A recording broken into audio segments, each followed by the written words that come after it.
নখোৱা চহা অসমীয়া সমাজৰ এটি পুৰণি পৰম্পৰা হৈছে নখোৱা উৎসৱ। পূৰ্বৰ দৰে মহা আড়ম্বৰেৰে নহলেও ঘাইকৈ উজনি অসমৰ অসমীয়া কৃষকৰ ঘৰত আজিও অনুষ্টুপীয়াকৈ হলেও আয়োজন কৰা হয় এই নখোৱা পৰম্পৰা। আধুনিকতাৰ চাপৰ ফলত চহা অসমীয়া সমাজৰ পৰা ক্ৰমশ হেৰাই যাব খোজা এই পুৰণি পৰম্পৰাবিধ সম্পৰ্কে আমাৰ এক বিশেষ প্ৰতিবেদন।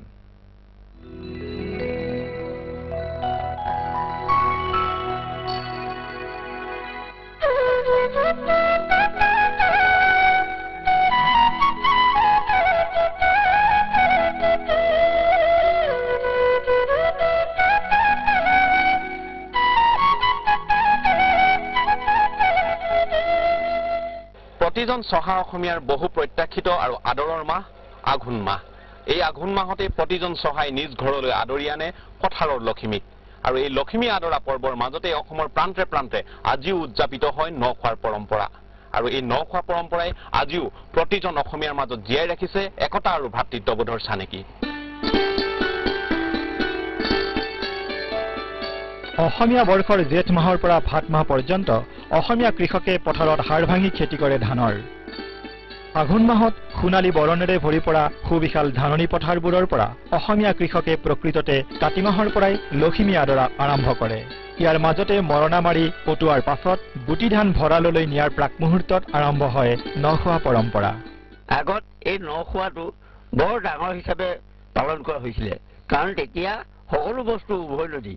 কিন্তু এতিয়া এনেকুৱা এটা হৈছে হাঁহ পাৰ কিনিবলৈ জুই চাই দাম, আৰু মাছ মাংস তেনেকে বস্তু কমি গৈছে, শাক পাচলি তেনেকে নোহোৱা হৈছে বতৰৰ হেৰিয়াত।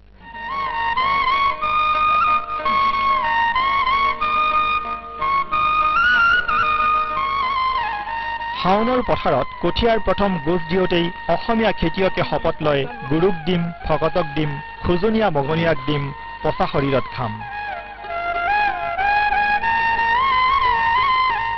সেই প্ৰতিশ্ৰুতি পালনৰ বাবেই প্ৰতিজন খেতিয়কে আঘোণ মাহৰ এদিন গুৰু ভকত জ্ঞাতি কুটুমক মাতি ন চাউল আৰু ন উৎপাদিত শাক পাচলিৰে আয়োজন কৰে নখোৱা।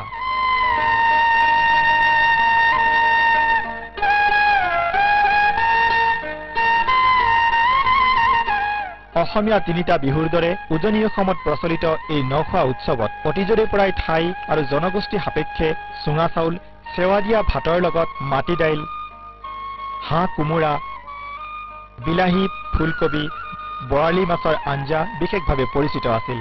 কোনো কোনো অঞ্চলত থলুৱাভাৱে নিৰ্মিত খুৰা বা লাওপানী আদিৰো ব্যৱহাৰ হৈছিল এই পৰম্পৰাবিধত। আজিকালি মূল্যবৃদ্ধিৰ কাৰণে নখোৱাটো অকণমান ছুটি ধৰণে ধৰা হৈছে, কাৰণ গাঁৱৰ মানুহ সকলোকে মতা হয় মানে এই নখোৱাত। আগত আজিকালি মানে মূল্যবৃদ্ধিৰ কাৰণে বহুত আমাৰো এতিয়া ন খাবলৈ হ'লে বহুত চিন্তা কৰিবলগীয়া হয়।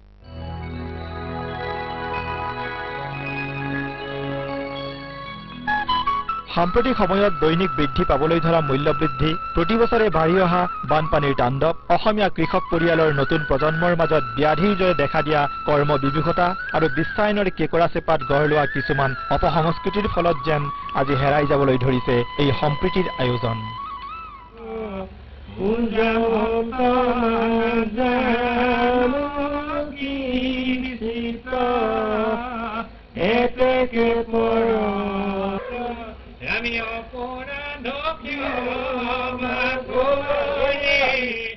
পূৰ্বৰ ৰীতি নীতিক এটা এটাকৈ বাদ দি ক্ৰমশ অনুষ্টুপীয়াকৈ নখোৱা অনুষ্ঠিত হবলৈ ধৰিছে, য'ত নাথাকে পূৰ্বৰ আড়ম্বৰৰ আয়োজন, পুৰণি মাদকতা।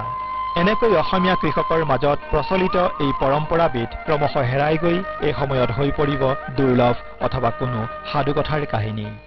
এটা সময়ত প্ৰতিজন চহা অসমীয়াৰ ঘৰত দেখিবলৈ পোৱা গৈছিল মহা আড়ম্বৰপূৰ্ণ নখোৱাৰ পৰম্পৰা। কিন্তু ক্ৰমাৎ যেন এই নখোৱাৰ পৰম্পৰা আজি আমাৰ মাজৰ পৰা হেৰাই যাবলৈ ধৰিছে। বিশেষকৈ মূল্যবৃদ্ধিৰ কৰাল গ্ৰাসত পৰি এতিয়া এই নখোৱা পৰম্পৰা ক্ৰমাৎ পাহৰণিৰ গৰ্ভত লোপ পাবলৈ আৰম্ভ কৰিছে। এদিন হয়তো এই অসমীয়া লোকাচাৰৰ অভিন্ন অংগ নখোৱা পৰম্পৰা আমাৰ পৰা মেলানি মাগিব।